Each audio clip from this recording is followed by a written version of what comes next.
आप देख रहे हैं अपना बिहार और आपके साथ मैं हूं विवेक। और इस वक्त की सबसे बड़ी खबर हम आपको बताने जा रहे हैं। सूत्रों के हवाले से खबर आ रही है, नई सरकार का एक्शन प्लान तैयार हो गया है। 20 से 30 अगस्त तक तबादला बदले जाएंगे जिलों के डीएम और एसपी। जो खबरें आ रही है, नई सरकार का एक्शन प्लान, जिसमें सबसे पहले तबादले की सूचना है। कई जिले ऐसे हैं, डीएम और एसपी वहां के मंत्री बदल दिए जाएंगे, मंत्रियों के आप्त सचिव बदल दिए जाएंगे। ट्रांसफर के बाद शुरू की जाएगी नियुक्ति की प्रक्रिया। तो शिक्षा स्वास्थ्य विभाग में भी बहाली होगी। शिक्षक बहाली सरकार की जो पहली प्राथमिकता के तौर पर है, उसमें है शिक्षक बहाली, और सितंबर में शुरू हो जाएगी बहाली। खाली पदों को लेकर बैठक हो गई है और मुख्य सचिव की अध्यक्षता में यह बैठक हुई, जिसमें तमाम बातों पर मुहर लगी है, जैसा कि सूत्र बता रहे हैं। और हम एक बार फिर से रिपीट करना चाहते हैं इसे। सूत्रों के हवाले से जो बड़ी खबर आ रही है कि नई सरकार का एक्शन प्लान तैयार हो गया है। 20 से 30 अगस्त तक तबादले होंगे और कई जिलों के डीएम और एसपी, मंत्रियों के आप्त सचिव बदल दिए जाएंगे। नई सरकार के गठन होने के साथ ही महागठबंधन की सरकार ने एक्शन प्लान तैयार कर लिया है। जहां मुख्य सचिव समीक्षा बैठक करने में जुट गए हैं, वहीं अधिकारी अब जिलों से आंकड़ा मांगने में लगे हुए हैं। तो सरकार ने जो एक्शन प्लान तैयार किया है, सूत्रों के हवाले से यह खबर आ रही है कि 25 अगस्त से लेकर 30 अगस्त के बीच तबादलों का दौर रहेगा। यानी दर्जनों आईएएस और आईपीएस का तबादला किया जाएगा, जिसमें कई जिलों के डीएम और एसपी भी शामिल हैं। उसके साथ साथ प्लान नंबर 2 ये है कि मंत्रियों के आप सचिव बदल दिए जाएंगे। यानी संभावना ये जताई जा रही है कि 16 अगस्त को मंत्रिमंडल का गठन किया जाएगा और उसके बाद जैसे ही मंत्री पदभार ग्रहण करेंगे तो उनके आप सचिव बदल दिए जाएंगे। प्लान नंबर 3 ये है कि तेजस्वी यादव ने जो वादा किया था युवाओं से रोजगार का, नियुक्तियों का, वो भी निभाना है। ऐसे में इसको लेकर भी शिक्षा विभाग और स्वास्थ्य विभाग ने जो रिक्तियां हैं उसका आंकड़ा मांग दिया है। और बता दें आपको कि 7वें फेज की शिक्षक बहाली जो है सरकार की पहली प्राथमिकता होगी। यानी बड़े पैमाने में सितंबर माह में शिक्षकों की बहाली की जाएगी। उसके साथ साथ स्वास्थ्य विभाग ने भी तैयारी शुरू कर दी है। सितंबर महीने में लगातार नियुक्तियों का और रोजगार का दौर रहेगा और कहा यह जा रहा है कि स्वास्थ्य और शिक्षा में भारी पैमाने पर, बड़े पैमाने पर नियुक्तियां की जाएगी। रजनीश कुमार, न्यूज़ 18, पटना। और रजनीश हमारे साथ फोन लाइन पर है। सूत्रों के हवाले से रजनीश, कई बड़ी खबरें आ गई, जिसमें अभी मंत्रिमंडल का विस्तार होना बाकी है, लेकिन जिस तरीके से कल ही आपने सूचना दी कि पेपर्स मंगाए जा रहे हैं, शिक्षा विभाग के भी कई जो नियुक्तियों वाले आंकड़े हैं उसे डेटा को मंगाया जा रहा है, ऐसे में आज इस खबर पर कितनी पुख्ता तरीके से मुहर लग रही है? बिल्कुल, देखिए, कल ही नीतीश कुमार ने लोगों से मुलाकात की थी, जिसमें बड़ी संख्या में युवा थे। तेजस्वी यादव से जो मुलाकात करने वाले हैं उसमें भी युवा हैं। सभी ने वादा गिनाया कि आपने ये वादा किया था। निश्चित रूप से तेजस्वी ने ही वादा किया था कि रोजगार और नियुक्तियों का दौर रहेगा, उनकी सरकार बनेगी, तो वो दौर आ गया है।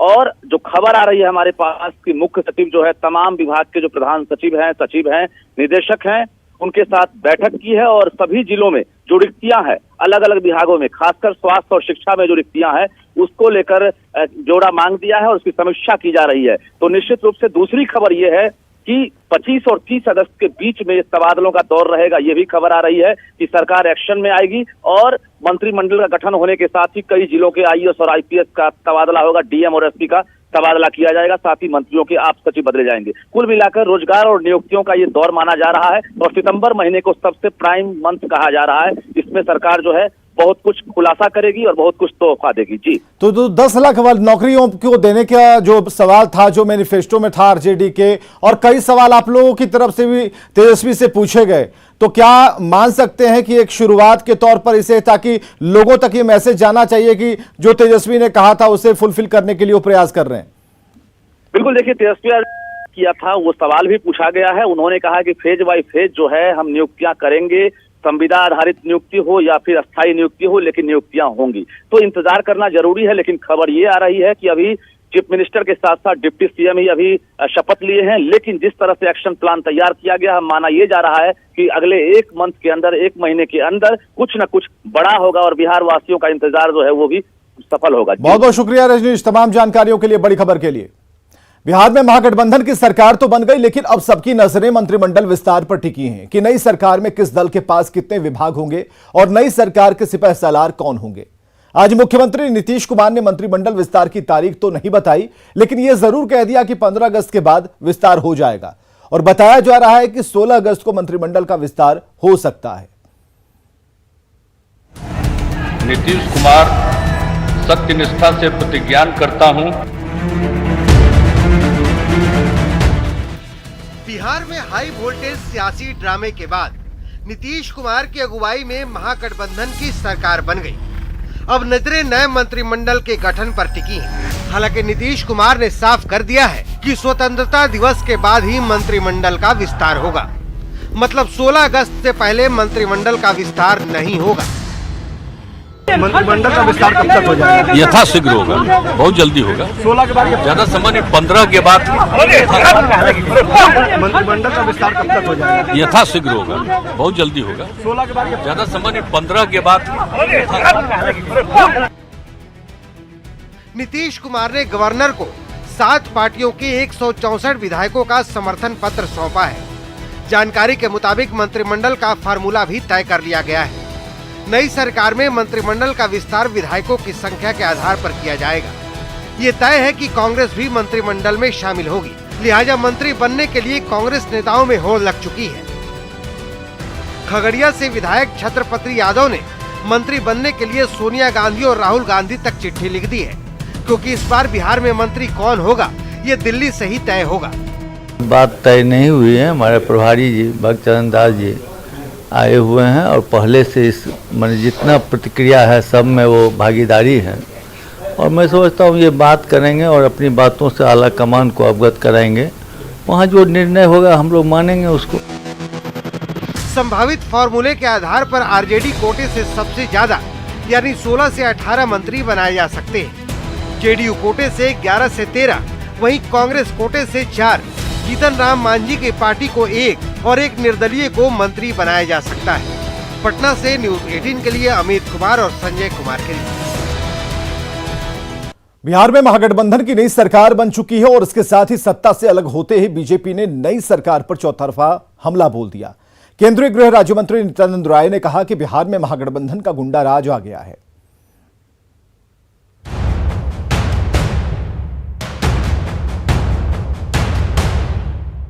बिहार में महागठबंधन की सरकार बनते ही जेडीयू बीजेपी आमने सामने हो गई है। दोनों पार्टियों के नेताओं की तरफ से जुबानी जंग थम नहीं रही। केंद्रीय राज्य मंत्री नित्यानंद राय ने अपराध को लेकर बड़ा हमला बोला। साथ ही सीएम नीतीश कुमार से सवाल भी पूछा है। नित्यानंद राय ने ट्वीट कर एक आंकड़ा जारी करते हुए लिखा, एक तरफ आरजेडी की गोद में बैठी जेडीयू के साथ गठबंधन आया तो उसके साथ बिहार में महागठबंधन का गुंडा राज भी आ गया। जगह जगह से दुष्कर्म, लूट, अपराध की खबरें आने लगी हैं। इसलिए आरजेडी के साथ गए थे ना श्री नीतीश कुमार जी, जवाब दीजिए। इधर बीजेपी के आरोपों पर डिप्टी सीएम तेजस्वी यादव ने भी खुलकर पलटवार किया है। साथ ही ये भी कहा है कि नई सरकार बनने से पूरे बिहार में खुशी का माहौल है। इनका चाल और चरित्र उजागर है। आप देख नहीं रहे पूरे बिहार में कितनी खुशी का माहौल है। जो मुस्कान आम और गरीब के चेहरे से, आम आदमी के चेहरे से छिन गया था, आज वो मुस्कान, खुशी झलक रहा है। सियासत हर पल अपने रंग ढंग बदलती है। बिहार में नई सरकार बनने के साथ ही कल के दोस्त दुश्मन बन गए। जाहिर है आने वाले समय में दोनों तरफ से तीखे बयानों की बौछार और भी तेज होगी। न्यूज 18 के लिए पटना से अमित कुमार की रिपोर्ट। सरकार से बाहर होते ही बीजेपी के नेता नीतीश कुमार और महागठबंधन पर हमलावर हैं। बीजेपी नेता लगातार सीएम नीतीश कुमार पर हमला बोल रहे हैं। बेतिया में बीजेपी के प्रदेश अध्यक्ष संजय जायसवाल ने सीएम नीतीश कुमार को आगामी विधानसभा और लोकसभा में अकेले चुनाव लड़ने की चेतावनी दी है। नीतीश कुमार जी के साथ कोई न बिहार में जनता है न देश में जनता है। अपने बल पर वह चुनाव लड़कर देख चुके हैं। 40 में उनके मुख्यमंत्री रहते, जिस 2010 की सरकार की बात कर रहे हैं, उसमें रहते हुए 36 स्थानों पर उनकी जमानत जब्त हुई थी और 2 स्थान जीते थे। 2 स्थान जीतने में कोई हमें दिक्कत नहीं है, लेकिन कोई प्रदेश में उसका मुख्यमंत्री हो, उसकी पूरी कैबिनेट हो और तब वह उसकी 36 स्थानों पर जमानत जब्त हो जाए, यह बताता है नीतीश कुमार कितने पॉपुलर हैं। अगले 1 वर्ष में नीतीश कुमार जी का कोई यहाँ नामलेवा नहीं बचेगा। बिहार की राजनीति में कभी साथ साथ रहे नीतीश कुमार और सुशील मोदी अब एक दूसरे पर जमकर प्रहार कर रहे हैं। सुशील मोदी ने सीधे नीतीश कुमार को निशाने पर लिया और कहा कि उपराष्ट्रपति बनने की चाहत नीतीश कुमार की थी, जो पूरी नहीं हुई, इसलिए वो अलग हो गए। तो जवाब देने में नीतीश कुमार भी पीछे नहीं रहे और कहा कि सब फालतू बातें हैं, बोगस आरोप लगा रहे हैं सुशील मोदी। कुछ चाहत इनकी अगर ऐसा बोलने से पूरी हो जाए तो चलिए अच्छी बात है। उनके लोग आए, हमारे नेताओं से मिले और कहा कि नीतीश जी को उपराष्ट्रपति बना दीजिए, बिहार में आप सरकार चलाइएगा आप लोग। भाई जिसको जो मन में आता है बोलते न रहिए। हाँ, कौन कौन लोग बोलता है? एक आदमी को देखे नहीं कि क्या बोल दिए मेरे बारे में, क्या हम उपराष्ट्रपति बनना चाहते थे? क्या मजाक है? एकदम बिल्कुल बोगस बात है। आप लोग जानते नहीं, आप लोग नहीं पूछे हमसे। राष्ट्रपति वाला भी उपराष्ट्रपति वाला एकदम बोगस बात। हमारी कोई इच्छा नहीं थी। आई लोग भूल गए क्या? राष्ट्रपति और उपराष्ट्रपति के दोनों के चुनाव में हम लोगों की पार्टी ने कितना सपोर्ट किया, और वही तो वेट कर रहे थे। जिस दिन खत्म हो गया उसके बाद हम लोग पार्टी का मीटिंग किए। इसलिए सब बोलते रहते हैं। अरे बेचारे आप बोल रहे हैं, आप जानते ही हैं उनको तो कुछ बनाया नहीं, तो आजकल बोल रहे हैं। तो जो लोग भी बोल रहे हैं तो अच्छा है, वो इतना बोले मेरे खिलाफ कि उनको फिर जगह मिल जाए। बिहार की सियासत में अब आतंक की एंट्री हो चुकी है। बीजेपी ने नीतीश कुमार पर बड़ा आरोप लगाया कि पीएफआई या फिर आतंकी संगठनों के खिलाफ एक्शन भी नाता तोड़ने की एक बड़ी वजह थी। सुनिए बीजेपी और उसके जवाब में नीतीश कुमार ने क्या कहा।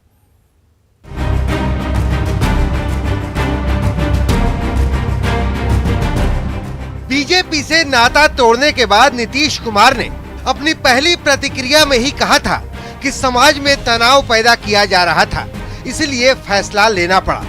समाज में जिस तरह से एक विवाद पैदा करने की कोशिश हो गई थी, वो हमको अच्छा नहीं लगता था। सरकार गठन के 24 घंटे के बाद बीजेपी की ओर से बड़ा हमला बोला गया है। बीजेपी नेता नितिन नवीन ने कहा है कि जब जब नीतीश कुमार खामोश होते हैं तब तब उन्मादियों को बल मिलता है, जिसका ताजा उदाहरण है पटना का फुलवारी शरीफ टेरर मॉड्यूल। जब भी हम बिहार में तनाव हुए उस समय नीतीश कुमार हमेशा खामोश नजर आए, चाहे वो प्रधानमंत्री जी पर जब हमला हुआ गांधी मैदान में, या अभी जब पूरे बिहार में पीएफआई की गतिविधि पर चर्चा शुरू हुई। मैं पूछना चाहता हूं कि क्या पीएफआई पर कार्रवाई हो रही है, इससे उनको तनाव लग रहा है? क्या उग्रवादी और उग्रवादी संगठनों पर कार्रवाई नहीं हो, केवल इसलिए कि वो एक समाज विशेष से निकल के आ रहे हैं, एक समाज विशेष का केंद्र बना हुआ था, उस पर कार्रवाई हो रही है, इसलिए उनको तनाव लग रहा है? अगर ये तनाव उनको लगता है तो हमें ये तनाव मंजूर है। इस पूरे मामले पर जब सीएम नीतीश कुमार से सवाल किया गया तो उन्होंने बीजेपी के आरोपों को बिल्कुल बकवास बता दिया। कह रहे हैं कि पीएफआई पर कार्रवाई हुई इसीलिए गठबंधन टूट गया। पीएफआई पे कार्रवाई हुई इसीलिए गठबंधन टूट गया। गतिविधि जो बढ़ रही है, कह रहे हैं कि पीएफआई पर कार्रवाई हुई इसीलिए गठबंधन टूट गया। पीएफआई पे कार्रवाई हुई इसीलिए गठबंधन टूट गया। गतिविधि जो बढ़ रही है। दरअसल 12 जुलाई को पटना के फुलवारी शरीफ टेरर मॉड्यूल का खुलासा हुआ था। जांच में सामने आया है कि पीएफआई की आड़ में देश विरोधी गतिविधियां चल रही थी। 2047 तक भारत को मुस्लिम राष्ट्र बनाने की साजिश थी। लोगों को हथियार चलाने और धार्मिक उन्माद फैलाने की ट्रेनिंग दी जाती थी। इस मामले में पाकिस्तान कनेक्शन भी सामने आया है। पटना से न्यूज 18 के लिए अमित कुमार की रिपोर्ट। चलिए एक बड़ी खबर आ रही है पड़ोसी राज्य झारखंड से, जहां वकील राजीव कुमार कैश कांड की जांच अब ईडी करेगी। ईडी ने केस को टेक ओवर कर लिया है। झारखंड हाईकोर्ट के वकील राजीव कुमार पर ब्लैकमेलिंग का आरोप है। उनके पास से 50 लाख रुपए बरामद हुए थे और इसके बाद पश्चिम बंगाल में मामला दर्ज हुआ था। अब इस मामले को ईडी ने टेक ओवर कर लिया है और मनी लॉन्ड्रिंग से जुड़े मामले की अब जांच होगी। बड़ी खबर इस वक्त की, राजीव कुमार कैश कांड पर बड़ी खबर। शंकर आनंद हमारे साथ जुड़े हुए हैं और अधिक जानकारी के लिए सीधे बात करते हैं। शंकर, और क्या अलग जानकारी है और बड़ी खबर क्या है? देखिए, जिस तरह से ये मामला रांची से ही नहीं जुड़ा है बल्कि इसका कनेक्शन सीधे तौर से पश्चिम बंगाल से भी जुड़ा हुआ है। तो इस मामले में जिस तरह से पश्चिम बंगाल में केस को रजिस्टर्ड किया गया था, एडवोकेट वकील राजीव कुमार को जिस तरह से पश्चिम बंगाल की पुलिस ने गिरफ्तार किया था और इस मामले में जिस तरह से राजधानी दिल्ली, नोएडा और झारखंड में छापेमारी की गई थी, तो इस मामले में राजीव कुमार से जुड़े हुए मामले में कई महत्वपूर्ण जानकारियां मिली। उसी के आधार पर पश्चिम बंगाल की पुलिस इन्वेस्टिगेशन कर रही थी। लेकिन इस मामले में मनी लॉन्ड्रिंग का जो आरोप था, वो आरोप बेहद संगीन है।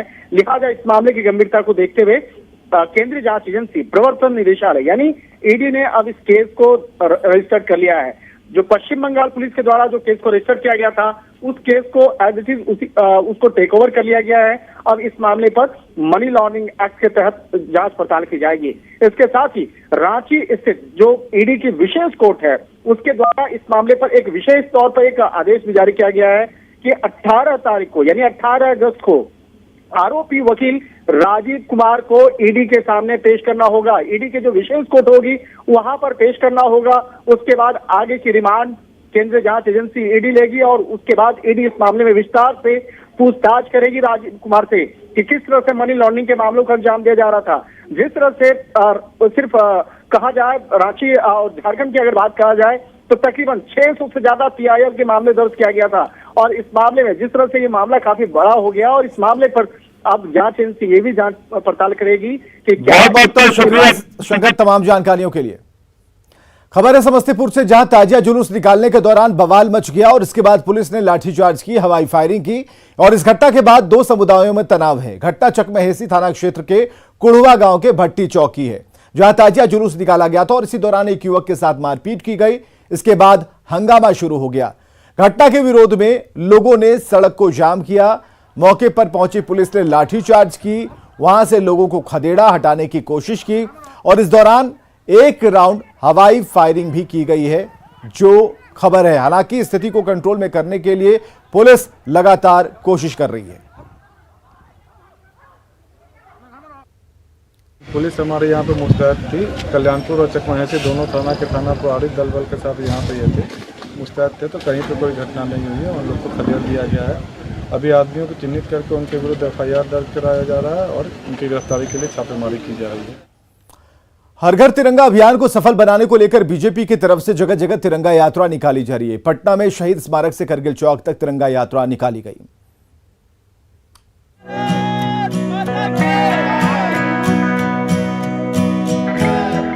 हाथ में तिरंगा और जुबान पर देशभक्ति के नारे। तस्वीर पटना की है, जहां बीजेपी कार्यकर्ताओं ने हर घर तिरंगा अभियान के तहत तिरंगा यात्रा निकाली। पटना के शहीद स्मारक से कारगिल चौक तक निकाली गई तिरंगा यात्रा में पूर्व केंद्रीय मंत्री रविशंकर प्रसाद, बिहार सरकार के पूर्व मंत्री नितिन नवीन और बीजेपी विधायक संजीव चौरसिया सहित पार्टी के दूसरे बड़े नेता और भारी संख्या में कार्यकर्ता शामिल हुए। बीजेपी नेताओं ने जनता से हर घर तिरंगा अभियान में शामिल होने का आग्रह किया है। साथ ही सीएम नीतीश कुमार से भी बिहार के सभी सरकारी और निजी स्कूल में आजादी का अमृत महोत्सव मनाने की अपील की है। बिहार सरकार के माननीय मुख्यमंत्री नीतीश कुमार जी से आग्रह है कि माननीय मुख्यमंत्री जी इस बार आजादी के अमृत महोत्सव हर सरकारी और प्राइवेट स्कूल में मनाया जाए, ताकि जो भविष्य के भारत है वो इस आजादी के महोत्सव को मनाए और इसके महत्व को भी समझे। प्रधानमंत्री जी के आह्वान पर उन वीर शहीदों को भी याद कर रहे हैं और सुरक्षित और संरक्षित भारत के निर्माण के लिए प्रत्येक घर के में राष्ट्रवादी विचार के साथ हम ध्वज लगाने का भी काम करेंगे। और ये ऐसे जगह से कर रहे हैं कि जहां कुर्बानियां देने का काम प्रेरणा स्थली 11 अगस्त को ये सबसे बड़ा अभियान के बाइक रैली, इसके माध्यम से हम हर घर तिरंगा लेकर 13, 14, 15 को प्रारंभ करने का भी काम कर रहे हैं। आजादी के अमृत महोत्सव मौके पर 13 से 15 अगस्त तक हर घर तिरंगा अभियान चलाया जा रहा है, जिसके तहत सरकार ने देश के 20 करोड़ घरों पर तिरंगा लहराने का लक्ष्य रखा है। न्यूज़ 18 के लिए पटना से संवाददाता शैलेंद्र कुमार की रिपोर्ट। और एक छोटे से अंतराल के बाद देखिए जोहार झारखंड।